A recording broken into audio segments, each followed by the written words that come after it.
السلام عليكم ومرحبا بكم مرة أخرى في قناتي. القصة تاع اليوم قصة شاب. بصراحة أنا والله غير أثرت فيا بزاف لأنه عانى من بزاف جهات.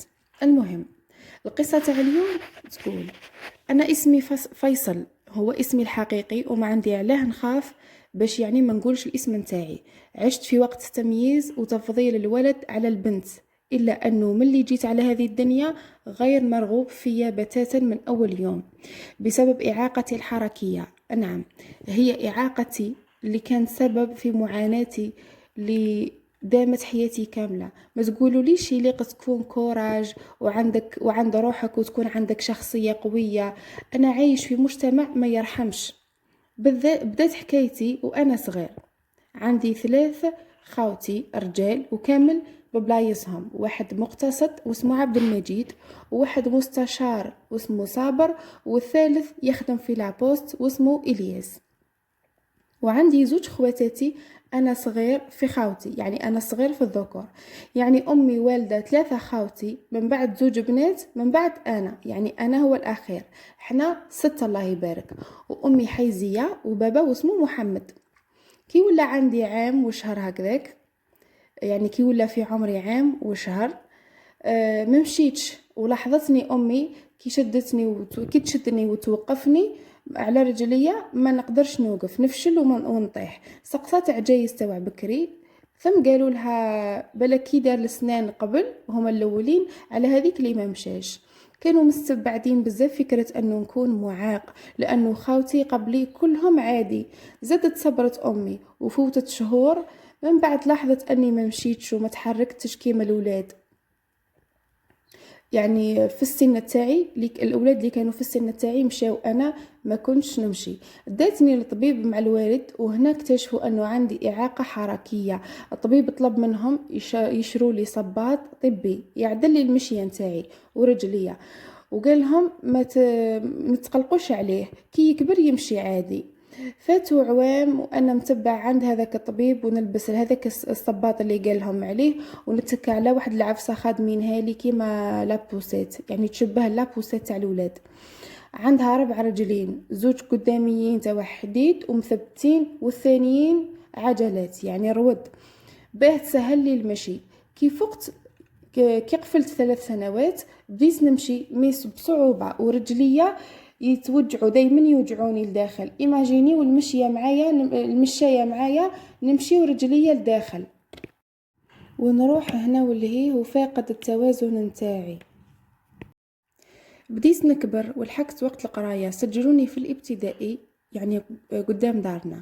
لهنا بدات حالتي تتأزم، وبديت نحس بالنقص قدام صحابي. هما علاه يمشوا عادي وانا حالتي هكذا. ونشفى صحابي اللي قراو معايا يقولوا لي ما مشيتش معانا، انت كرعيك عوجين ما تمشيش معانا. نعذرهم لانه عقولهم صغار، فوت عوام نريح وحدي، ما درت حتى صاحب.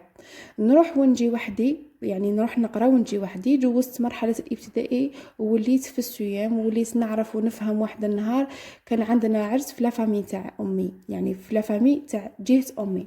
خالتي الصغيره رايحه تتزوج. شفت امي فرحانه، وش من قاطو وش من لبسه.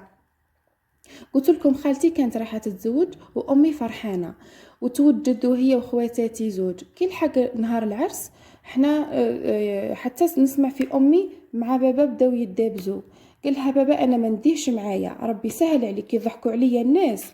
وامي قالت له انت علاه على الاقل راجل ما يحكوش، وانا ندخلو معايا في وسط نساء غير نسبه نديه معايا، ماهوش طفل حتى نديه معايا. والديا وما رحموش ما رحمونيش، وديتهم عار. دخلت لشامبرتي وبلعت على روحي، وقعدت نبكي ونضرب في رجليا. علاه هكا؟ علاه شدرت انا في حياتي حتى باش نتعذب هكذا؟ جات لي اختي كوثر، نعم الاخت تاعي، سكتتني وقالت لي انا نقعد معاك ما نروحش للعرس. وهدرت مع ماما وبابا وقالوا لها ماذا بينا خليه معاك، يعني ما ندوش معانا. قعدت معايا اختي كوثر وخويا عبد المجيد، ما راحش، ريح معانا، والباقي راحوا للعرس وعرسوا براحتهم، يعني ما كان عندهم حتى مشكل. ما عليناش، فوتها. من الحالة هذه بدات تتعاود، كل ما تجيهم خرجة عندهم إشكال فيا، انا حتى وصلت قلت لهم ما نقراش وما نخرجش من الدار نهائيا.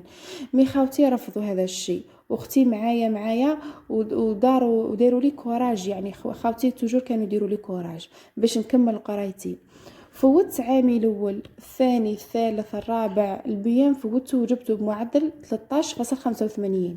فوتنا هذاك في وقتنا كان هذاك المعدل حاجة ماشي كيما درك، يعني معدل 13 كان حاجة كبيرة. طلعت للليسي ولهنا تعرفت على خويا اللي ما ولداتوليش يما، نفس حالتي، صديق اللي قال لي ما يحس بالجمرة غير اللي كواتو، يحس بيا وبمعاناتي ما هو مع المجتمع. قلت لكم اما دارهم لا كانوا متقبلين وعادي، ما يحشموش بيه، يخرجوه معاهم كلش. لا علينا، بديت نقرا من بعد في نهار من نهارات كلاستنا حولوها لنا، يعني بدلوا لنا الكلاسة تاعنا، والثانويه تاعنا فيها 3 ايطاجات يعني 3 طوابق، رجعونا نقراو الفوق.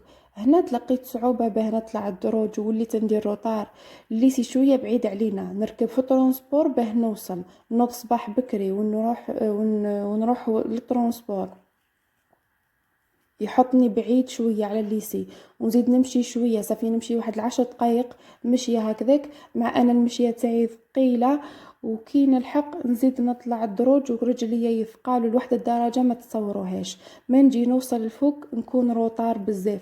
كاين اساتذه كانوا يتفهموني واستاذات، وكاين اللي يقولوا لي خلاص بزاف كثرت وزودتها، ما عذرونيش كامل. هدرت مع اساتذه ومدير باش يبدلونا الكلاسه ويقربوها شويه ويديروها لتحت، ما كانش حتى رد، لانه التلاميذ اللي يقراو معايا رفضوا هذا الشيء، قالوا علاه يظلوا يبدلوا فينا من بلاصه لبلاصه، تتبدل علينا الحاله وما نقراو والو، نبقاو غير نتبدلوا.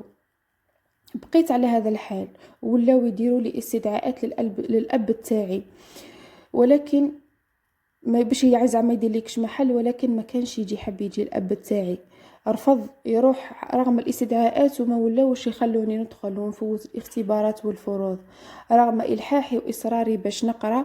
مي جا الوقت وكرهت، حسيت الدنيا كامل ضدي، حللت بابا بزاف باش يروح ويهدر عليا محشم، كيفاه محمد كامل عنده وليدو معاق جاتو عيب. لا علينا، الحمد لله على كل حال، حبست قرايتي وقعدت في الدار، لا خارجة لا دخلة، وليت شبه متوحد.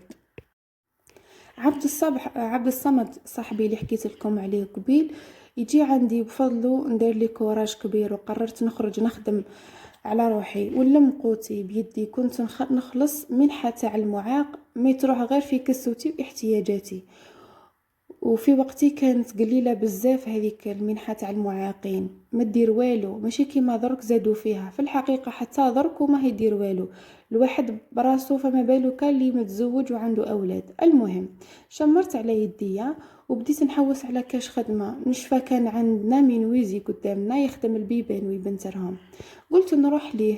كي رحت عنده دخلت قلت له السلام عليكم عمي، قلت له صباح لاباس، قال لي لاباس. قلت له عمي خاصني خدمه نشد بها يدي رحمه على والديك، نلها فيها شويه. شاف فيا من تحت الفوق، قال لي فيصل وليدي، ما خليتوش يكمل هضره. قلت له عمي والله غير نخدم اللي جات، وما تشوفنيش كيما راك تشوف فيا هكذا، ربي راه عاطيني واحد القدره باه نخدم. قال لي معليش نشوفه، يعني في الحقيقه حسيته قبل غير شفقه منه عليا برك. قال لي البيبان هذو تبنترهم، وكاين واحد اللوح نلمهولو ونستفو ونقي النجاره اللي طاحت فيه الارض وننظف الحاله. المهم قلت له معليش قابل، وما سالتوش كامل على الخلاص شحال، حتى وحده قال لي 50,000 للنهار. قلت له معليش ما عنديش اشكال. المهم قال لي من غدوه ان شاء الله تبدا وتجي على الصباح على 8 وتخرج معايا العشيه، كي تنظف الحاله اروح.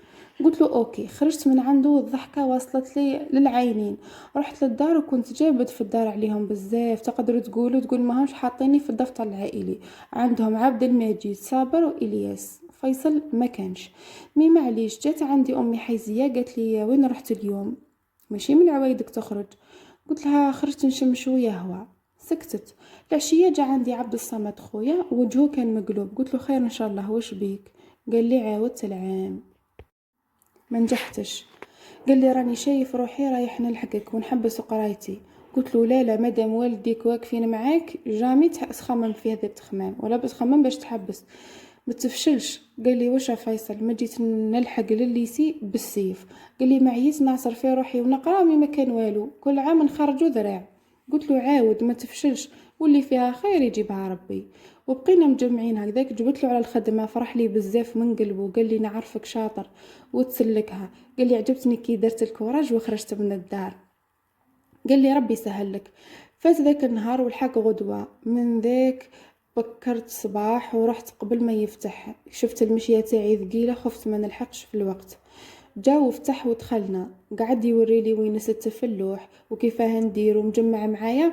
نظمت له اللوح كامل في بلاصتو رغم انه ثقيل وانا قليل صحة بصح كما يقولوا درتها. والله غير تعبت بزاف هذاك النهار وهو يخدم وانا نلم نجاره ونظفت كلش ورجعت بنت باب وخدمته. المهم تعبت تاع الصح مي قلت لازم هكذا ما نتعلمش تفنيين وماشي كلش يجي بالساهل. كملت نهاري الاول وجيت خارج قال لي اصبر يا وليدي ومدلي 100,000. قلت له لا عمي خلصني بالشهر خير. قال لي لا هذه من عندي ماهيش داخله في الخلاص كامل. هي ديتها عليه وانا ميت بالفرحة نجبد ونعاود فيها ونشوف. مع العلم ذاك الوقت كان في عمري 15 سنة ورايحة ندير 16 سنة. ورحت للدار دخلت جا بابا قال لي وين كنت. قلت له كنت مريح مع صحابي. قال لي يا كبرت وراك دير لصحاب منين جاتك تخرج من الصباح هذا وين تجي. وبقى غير يعاود فيها ويقول ويعاود فيها.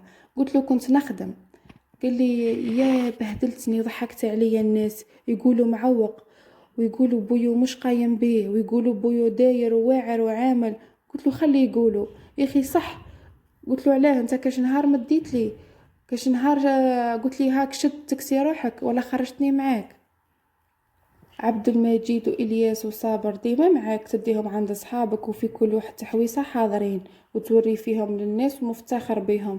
وانا تقول لي ما تخدمش نخدم واللي مش عاجبه الحال يقوم بيا ولا يعرش والحس خاوتي تلموا عليا. مع العلم خاوتي هذو كانوا كامل جامعيين الله يبارك يقراو وقعدوا يفهموا يحبوا يفهموا واش كاين. قالوا له خليه يخدم ما فيها والو